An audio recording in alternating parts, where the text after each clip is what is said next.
He's very likable. I agree with that. I don't think I'm that bad. You're likable enough. Welcome to Watch Mojo. And today we're counting down our picks for the most awkward, ridiculous, or just plain confusing moments in a U.S. presidential debate. We're including general election debates and primaries.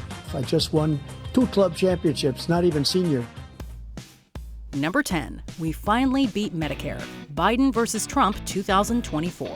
There is no doubt that the June 2024 debate between Donald Trump and Joe Biden is one for the history books, with many moments you have to see to believe. My son was not a loser, was not a sucker. You're the sucker, you're the loser. One real doozy in this roller coaster ride of a debate occurred pretty early on when Biden was asked about the national debt. He started well enough, discussing his tax reform policies and their potential impact on healthcare, but seemed to lose track about halfway through. He mumbled something about COVID, paused, and put his head down before declaring that we had beat Medicare, whatever that means. Everything we have to do with, look, if we finally beat Medicare. Trump was, of course, quick with a rejoinder that was later repeated by critics after the debate who questioned Biden's ability to continue as president. I really don't know what he said at the end of that sentence. I don't think he knows what he said either. Number 9, age or inexperience? Reagan versus Mondale. During the 1984 presidential election, 73-year-old former governor of California Ronald Reagan was essentially asked, "Are you too old to be president?" Is there any doubt in your mind that you would be able to function in such circumstances?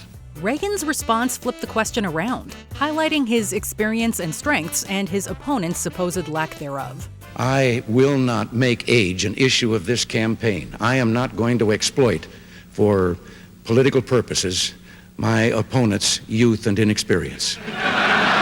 Like the seasoned performer he was, Reagan then took a drink of water to let the moment really land with the audience. In the end, not only did Reagan win the election, he had one of the biggest landslide victories in United States history. If it was not for the elders correcting the mistakes of the young, there would be no state. Number 8, binders full of women. Obama versus Romney. When asked to address the issue of gender pay equity, Governor Mitt Romney focused on his efforts to increase the number of women in his cabinet. He described receiving, quote, whole binders full of women as he searched for candidates. I went to a number of women's groups and said, "Can you help us find folks?" And they brought us whole binders full of women. While he had been referring to resumes stored in ring binders, his phrasing made him sound less like a governor filling a cabinet and more like an overexcited teenager going through a Victoria's Secret catalog.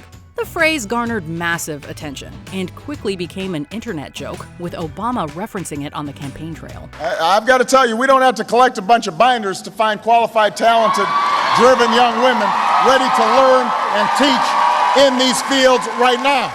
All this came just minutes before Romney and Obama's gripe over the latter's response to the 2012 Benghazi attack. And if you want to know more about that, just get to the transcripts.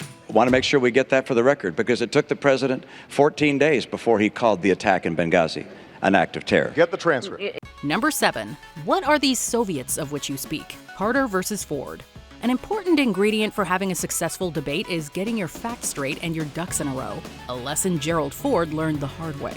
During the second presidential debate in 1976, Ford was asked about Soviet influence in Eastern Europe. His response? There was none. A factual fallacy given the USSR's reach and the large number of communist governments in the region at the time.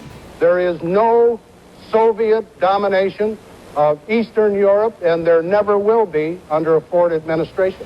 Even when asked again by a rather incredulous moderator, Ford doubled down on his response, describing some of his visits to specific European countries. I don't believe, Mr. Frankel, that the Yugoslavians consider themselves dominated by the Soviet Union. While some say he was simply reiterating U.S. foreign policy that all nations are free nations, the fumbled response made him appear ignorant and is widely believed to have cost him the election. And the United States does not concede that those countries are under the domination of the Soviet Union. Number 6. Will you shut up, man? Biden versus Trump 2020.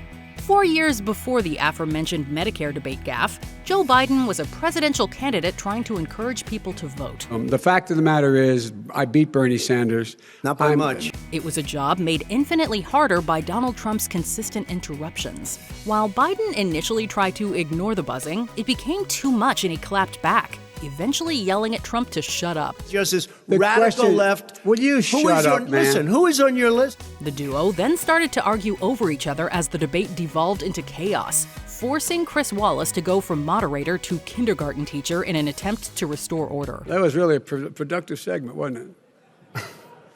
Keep yapping, man. The people understand, Joe. This was essentially a recap of the 2016 presidential debates, with Anderson Cooper having to repeatedly chastise Donald Trump for interrupting or talking over Hillary Clinton. It's just not true, and so please go you didn't delete him? Allow her to respond, please. Personal emails, not official. 33,000? Number 5. It's getting hot in here. Kennedy versus Nixon. The first general presidential debate was held in 1960 between Vice President Richard Nixon and Massachusetts Senator John F. Kennedy. It was also the first televised debate, giving voters the historic opportunity to see their candidates live and what opposing figures they cut. Kennedy was relaxed, confident, and dapper. Nixon was sweaty, unshaven, disheveled, and uncomfortable under the lights. I have had the opportunity to make recommendations which have been adopted within the administration. Nixon's mother reportedly even thought he was ill after the debate.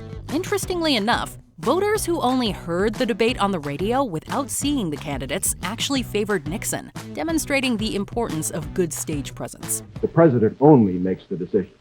All that his advisors do is to give counsel when he asks for it. Maybe there's a parallel universe where Nixon wins that election. But in this reality, the television viewers win out, and a Nixon presidency does not come until 1969. It is essential that a man who's president of this country certainly stand for every program that will mean for growth. Number 4. What time is it again? Clinton versus Bush versus Perot. This moment is another example of why your mannerisms during a debate are so critical. When asked a question about the impact of the national debt during the second of the 1992 debates, Bush first looked at his watch before essentially asking the speaker to repeat the question. I'm not sure I get it. Help me with the question and I'll try to answer it. He then bumbled through an answer that somehow shoehorned in cancer and teenage pregnancy without really responding to the heart of the matter. I don't think it's fair to say you haven't had cancer, therefore you don't know what it's like. This was in sharp contrast to Bill Clinton, known for his public speaking skills, who gave a clear, concise, and heartfelt answer. While Bush later explained that he would get rather uncomfortable during debates, the damage was done, and his campaign was significantly weakened. Number 3. Getting personal. Bush versus Dukakis. Michael Dukakis had a successful political career as a member of the Massachusetts House of Representatives and then its governor when he decided to run for president in 1987. He successfully won the Democratic primary, but struggled against Republican candidate George H.W. Bush, who often criticized Dukakis' liberal view on issues such as the death penalty. Journalist Bernard Shaw decided to test Dukakis' death penalty opposition during the second 1988 presidential debate by asking whether he'd support it if someone sexually assaulted and murdered his wife. Would you favor an irrevocable death penalty for the killer? While Dukakis gave a valid response, most viewers believed it too emotionless and played into his already robotic reputation. I don't see any evidence that it's a deterrent, and I think there are better and more effective ways to deal with violent crime. His campaign never recovered, and Bush went on to win the election. In all fairness to Dukakis, though, what kind of question was that? And so we just have an honest difference of opinion. I support it, and he doesn't. Number 2. Sigh. Bush versus Gore. If you were to ask people what they took from the first presidential debate between George W. Bush and Al Gore, they wouldn't say a clever zinger or a strong answer. Instead, it would be the sigh heard around the world. It's $1.3 trillion, Mr. Vice President. It's going to go to everybody who pays taxes. I'm not going to be one of these kinds of presidents that said, you get tax relief and you don't. The former vice president was caught exasperately sighing and shrugging his shoulders multiple times while Bush was speaking. In a word, do you have a problem with that? Yeah, why haven't they done it in 7 years?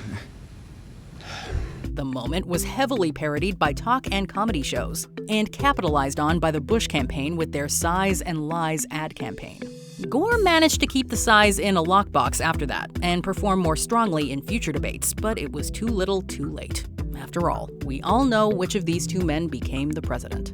And I thank Vice President Gore for a contest conducted with spirit and ended with grace. Before we continue, be sure to subscribe to our channel and ring the bell to get notified about our latest videos. You have the option to be notified for occasional videos or all of them. If you're on your phone, make sure you go into your settings and switch on notifications. Number 1. The U.S. Department of Oops, the Republican presidential primaries. One of the most memorable moments of the 2012 Republican presidential primaries came from Texas Governor Rick Perry. During the 9th Republican primary debates, Perry eagerly declared his intention to get rid of the Departments of Commerce, Education, and, oh darn it, what was that third one again? Commerce, Education, and the, what's the third one there? Let's see. Perry froze, and even with some help from the sidelines and a second chance from the moderators, he simply could not remember, giving up with a shrug and an oops. I can't. The third one I can't. Sorry. Oops. The blunder quickly went viral, complete with its own SNL impression, and Perry soon dropped out of the race. What's the third one there? It's got away from me. Oops. That elusive third department was the U.S. Department of Energy, which Rick Perry would ironically end up leading just a few short years later. It is a real honor for me to be here, to be President-elect Trump's nominee for the Secretary of Energy. What other embarrassing or absurd moments from presidential debates do you think should have been on this list? Let us know in the comments below. And that means the insurance companies get to do pretty much whatever they want. Did you enjoy this video? Check out these other clips from WatchMojo, and be sure to subscribe and ring the bell to be notified about our latest videos.